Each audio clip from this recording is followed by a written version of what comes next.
Bonsoir Christophe Serre. Bonsoir Abdel. Merci beaucoup d'être sur le plateau de Bonsoir le Gard ce jeudi, la première fois, je crois. Oui, tout à fait.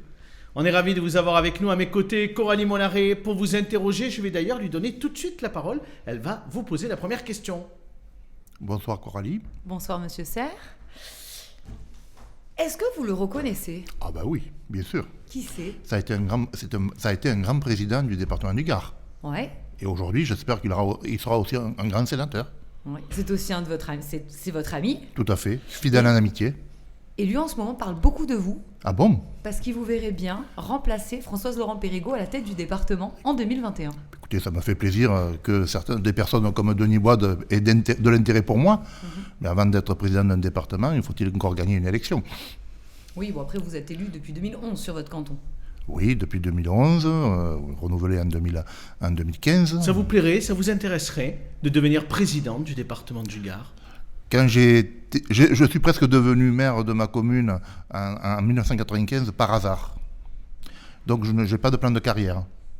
Si le hasard devait faire en sorte que mes pairs me désignent comme président du département du Gard, pourquoi pas? Mais c'est un aboutissement pour vous dans votre carrière politique? Ça pourrait être un aboutissement, oui, bien sûr. Mais c'est très étrange de dire ça aujourd'hui, parce que Françoise Laurent-Périgo est quand même en place, elle se représente, et aujourd'hui il y a ces élus de sa propre majorité qui disent peut-être que finalement ça ne sera pas elle. Ah non, je n'ai pas dit ça. Vous me dites que Denis Boide Oui, mais aurait vous des l'avez pas prétentions non plus pour moi. défendu. Je suis aujourd'hui président du groupe PS apparenté. Nous avons une présidente qui est Françoise Laurent-Périgo, qui est une bonne présidente. Et si elle le souhaite être à nouveau candidate au soir du 20 juin, je serai derrière elle pour que Vous le la soir. soutiendrez. Bien sûr, tout à fait. Et l'ensemble de la majorité la soutiendra. Alors ce que dit Denis Boide, c'est pas anodin, et en tant qu'ami et en tant que responsable politique, on aimerait avoir votre opinion. Il se sent un peu mis à l'écart du conseil départemental, puisque Françoise Laurent-Périgo fait des réunions exclusivement avec les vice-présidents et avec les présidents de groupe.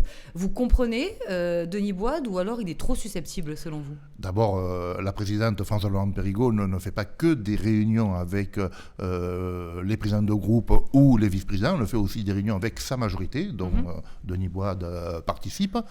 Après, je peux comprendre peut-être que quand on a une activité au département et qu'une fois qu'on est élu sénateur, la vie change un petit peu, c'est pas le même travail, c'est un travail de réflexion, c'est un travail de dossier. Mais je crois que Denis Boide fait partie de ce groupe, de cette majorité. C'est ce que vous lui avez rappelé? Parce qu'il a bien notamment sûr. menacé de ne pas se représenter sur son canton Oui, d'Uzès. oui, mais Denis a un caractère fort. Il a exprimé un certain nombre de choses, mais pas spécialement sur le fonctionnement en interne du département. Est-ce que du département du Gard. Est-ce que vous regrettez son choix d'être allé au Sénat? Moi, je faisais partie de ceux qui ne souhaitaient pas qu'il parte au sénatorial. Voilà. Pourquoi, selon vous? Parce que que c'était le meilleur candidat? Parce que j'estimais que Denis Boide était un très bon président et que c'était dommage qu'il arrête 5 ans. Et c'était plus au bout de facile 5 ans. de gagner à nouveau avec Denis Boide? Mais ça sera facile de gagner avec Denis Boide et Françoise Laurent-Périgo. Il peut revenir, Denis Boide, Mais si d'aventure il était réélu. Mais il n'est pas parti. Oui, mais en mars sur son canton, est-ce qu'il pourrait représider la collectivité? Il se représentera sur son canton et je pense qu'il a toujours dit qu'il s'est présenté au mandat de sénateur et qu'il se consacrerait entièrement à ce mandat de sénateur. Quand c'est fini, c'est fini. Voilà. Un mot sur vous, parce que c'est pas fini. Vous allez vous représenter au départemental en juin, normalement, sur votre canton de Pont-Saint-Esprit. Oui. Vous êtes président du groupe PS et apparenté au conseil départemental, mais on a envie de vous demander sous quelle étiquette vous allez partir pour ce départemental? Avec Carole Bergerie, parce que vous savez quand même que les élections avez départementales, votre c'est un binôme. Donc j'en ai discuté avec Carole Bergerie, qui est mon binôme. Et voilà, nous souhaitons continuer à travailler pour ce beau canton de Pont-Saint-Esprit, qui, je rappelle, quand même, a les 3 plus beaux villages du Gard, quand même une exception. Bon autant faire un petit peu de publicité pour mon canton. Mais voilà, et nous avons encore des dossiers à mener sur ce canton. Et donc oui, on repartira tous les deux sous l'étiquette gagnante de 2015, qui était Divers Gauche. Mais vous êtes toujours adhérent du Parti Socialiste? Je suis adhérent militant du Parti Socialiste, Carole Bergerie ne l'est pas. D'accord, mais c'est pour ça que vous décidez de ne pas prendre l'étiquette? Parce Oui. que j'ai cru comprendre aussi que Oui. vous n'étiez pas à jour de vos Ah cotisations. oui, tout à fait, bien sûr, mais c'est pas nouveau. Et pourquoi? Mais parce que je suis adhérent au Parti socialiste où je paye ma cotisation de militant de base et au niveau de mes cotisations d'élu, je ne suis pas d'accord sur un fonctionnement de la fédération. Voilà, donc... Vous en avez parlé avec Jean Denard? Indirectement, non. Pourquoi? Parce qu'on n'a pas eu l'occasion d'en discuter, mais peut-être qu'on pourra en discuter lundi.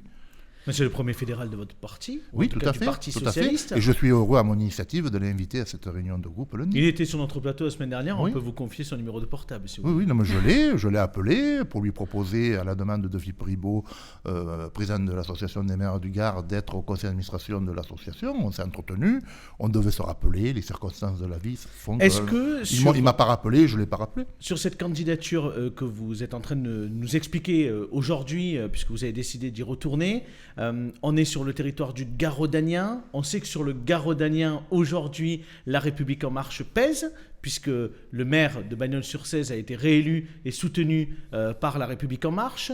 Jérôme Talon, qui est son directeur de cabinet, est également en marche. Anthony Sellier, le député, et on pourrait bien évidemment exprimer pour Jean-Christian Rey. Est-ce que le président du Garaud-Dagnin, est-ce qu'un partenariat ou un travail en collaboration avec La République En Marche est possible sur ce canton? Je crois qu'il faut arrêter de faire de la politique politicienne de parti. Je crois que quand on est sur un territoire, on est amené à travailler avec toutes les forces qui sont sur ce territoire. En l'occurrence, le Garaud-Dagnin, on a un président du comité d'agglomération qui est LRM. Nous avons un maire qui n'est pas LRM, mais qui a un entourage... Soutenu, je viens de le dire. Oui, voilà, qui a un entourage LRM, mais on travaille pour l'intérêt du territoire. Voilà, je crois que comme j'ai pu travailler avec des maires de mon canton qui étaient communistes, comme j'ai pu travailler avec des maires de mon canton qui sont Oui, mais de droite. est-ce que là, vous jouez pas un jeu dangereux? Parce que vous nous expliquez au PS que vous êtes à la fois dedans et dehors, que vous payez une cotisation, mais que vous ne payez pas votre partie d'indemnité d'élu. Vous avez parrainé Emmanuel Macron à la présidentielle, on en parlait tout à l'heure. Vous voulez pas l'étiquette du parti, mais vous êtes aussi de gauche. Enfin, ça manque de clarté. Ben, je crois que, au niveau être de gauche, oui, mais je crois que j'ai pas de leçon à recevoir de quiconque. En 98, c'est le PS qui est venu me chercher pour me présenter contre un président du département sortant que j'ai mis en ballottage pour la première fois. Oui, mais vous avez aussi été élu grâce au parti. En 2017, j'ai été le directeur de campagne d'un député PS sortant. Et depuis 2017, je suis président d'un groupe PS et apparenté. J'ai des valeurs de gauche, mais quand je ne suis pas d'accord sur un fonctionnement, je l'exprime. Et je pense que, voilà. Mais je veux dire par là que si on arrive à trouver des solutions à mon questionnement sur le fonctionnement de la fédération, il n'y a pas de souci, je paierai mes cotisations. Donc vous ne verriez pas, Voilà. vous ne verriez pas d'inconvénient, pourquoi pas, à être soutenu par La République En Marche pour les départementales. Ah mais attention, je ne demande pas non plus le soutien de La République En Marche. Chose claire, avec Carole Berger, on est divers gauche, on est des élus de gauche. Point. On parle de votre... Voilà. Et je ne pense pas que j'aurai l'investiture du LRM, je tiens à vous rassurer. Coralie, on parle de la délégation de Christophe Serre. Un mot sur votre délégation, qui est l'une des plus importantes. Alors vous, conseil départemental, vous vous occupez de l'autonomie et des ressources humaines. L'autonomie, c'est un peu moins de 200 millions d'euros de budget. Vous occupez des personnes âgées, des personnes handicapées, soit un gardois sur 10. Sur 10, oui. Concrètement, quand vous regardez 5 ans en arrière, qu'est-ce que vous avez apporté à ces gardois ? Déjà, bon, c'est 188 millions de budget, 40%, ce qui représente 40% de la solidarité, c'est quand même le budget principal du département du Gard. En 5 ans, on a quand même mis en place le schéma d'autonomie des personnes âgées qui se termine. On est en train d'en faire le bilan aujourd'hui, mais on a rénové des maisons de retraite, des EHPAD. On en a 83 dans le Gard. 83 dans le Gard, on en a construit aussi. On est à un peu moins de 8000 places au niveau des maisons de retraite, donc c'est déjà un atout. On vient de voter ce matin 3 700 000 euros à peu près d'investissement pour rénover, construire des EHPAD sur 2021. Donc le point d'orgue, ce sont les investissements que vous avez faits ces dernières années. Mais il faut quand même savoir que l'investissement, c'est un choix politique de notre majorité. Parce que beaucoup de départements ne financent pas, ne subventionnent pas les établissements. Vous avez quelques exemples. On met à peu près 5 millions d'euros d'investissement par an. Oui. Ça permet quand même de diminuer le prix à charge du résident, ça fait moins de 2 euros sur le prix journalier d'hébergement. C'est quand même pas négligeable. Donc quand on sait qu'en moyenne, une place en EHPAD pendant un mois, c'est à peu près 2000 euros, 2100 euros. Et les retraites, vous connaissez les retraites des Gardoises et des Gardois, elles sont souvent en dessous des 1000 euros. Mais ce qui est intéressant dans cette délégation, c'est que finalement, c'est l'État qui vous donne cette compétence. Oui, tout à fait. Donc, ce que peuvent faire les départements, les présidents de département, leur latitude, leur pouvoir, c'est un effort d'investissement, mais il y a aussi peut-être un effort, et vous venez de nous le dire, sur les prix. Notamment, on pense aussi à l'aide sociale, et l'APA. Est-ce qu'on a de bons critères dans le Gard? Et vous citez d'autres départements, mais est-ce que vous avez des éléments de comparaison pour qu'on puisse comprendre? On est dans un département où déjà on a une population qui est vieillissante. Il faut quand même le savoir, puisqu'à peu près 30% des Gardoises et des Gardois ont plus de 60 ans et 11% ont plus de 75 ans. Donc déjà, ça a un poids. Et l'autonomie, la solidarité, c'est certes de l'investissement, mais c'est aussi, vous l'avez rappelé, du fonctionnement qui pèse lourd sur un budget du département, auquel l'État a retiré aussi la taxe du foncier bâti. Donc on ne prélève plus d'impôts non plus. Donc on vit des subsides de l'État. Et avec ça, il faut essayer de faire une politique de solidarité qui puisse répondre au plus grand nombre. Donc ça se joue parfois à trouver des solutions pour permettre quelques nouveautés. Les maisons en partage en font partie, par exemple. Il y en a beaucoup dans le Gard, je crois, des maisons en partage. Aujourd'hui, il y en a 18 qui fonctionnent. Il y en a 6 qui vont être construites sur 2021 pour à peu près 290 logements. C'est des espèces de petits immeubles où les personnes âgées qui ont une certaine quand même autonomie peuvent vivre, et vous financez tout ce qui est animation. Tout à fait. Et ce sont des bailleurs sociaux qui construisent. Ce sont des T2 ou des T3 qui sont adaptés aussi pour... Bailleurs sociaux ou porteurs de projets privés. Oui, bien sûr. Qui permettent aussi d'avoir des logements qui sont adaptés au handicap. On dit un mot également sur le nouveau schéma de l'autonomie, un sujet d'actualité, bien évidemment. De quoi le Gard a besoin pour les prochaines années? Je crois que...